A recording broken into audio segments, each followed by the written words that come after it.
Hola, no te quiero hacer perder mucho el tiempo, así que voy directa al grano. Si quieres escuchar el audiolibro completo, echa un vistazo al enlace en la descripción.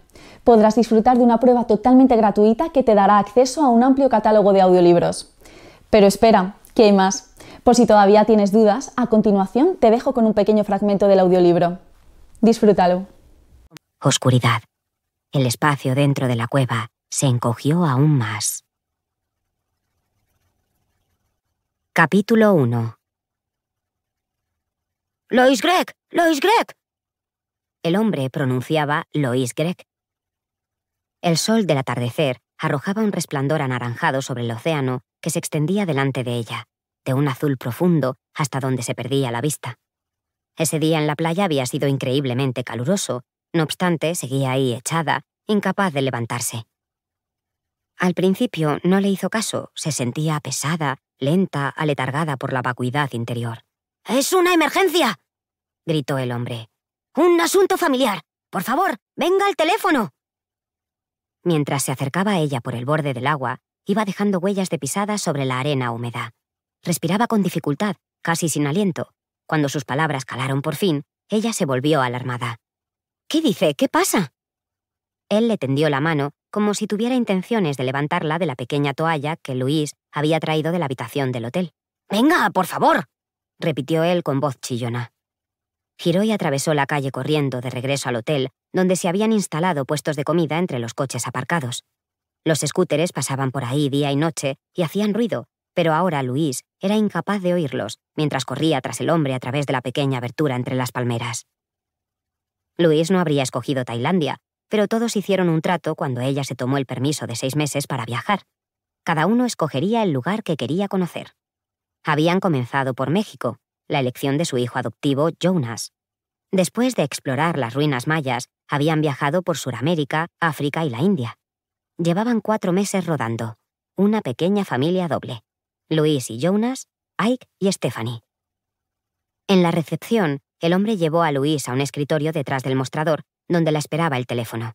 Su propio móvil estaba en su habitación, apagado. «Llamada internacional», dijo él señalando el auricular. Louise se paralizó.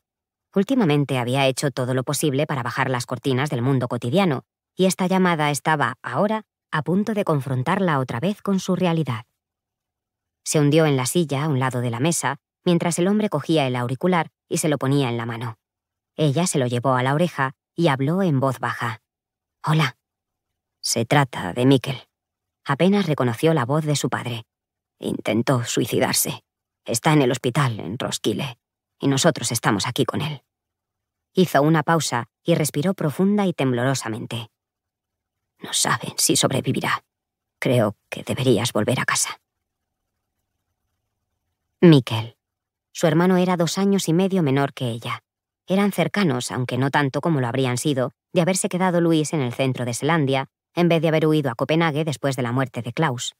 Eran miles las razones por las que ella no podía quedarse más tiempo ahí, hasta el punto en que ni siquiera había sido capaz de acudir a los funerales de su novio. Pero ella y Mikkel seguían en contacto, muy de cerca, y ella era la madrina de sus 2 hijos, los terroristas, como los llamaba la abuela cuando eran más pequeños. Ahora tenían 4 y 6 años, y ya no eran tan salvajes.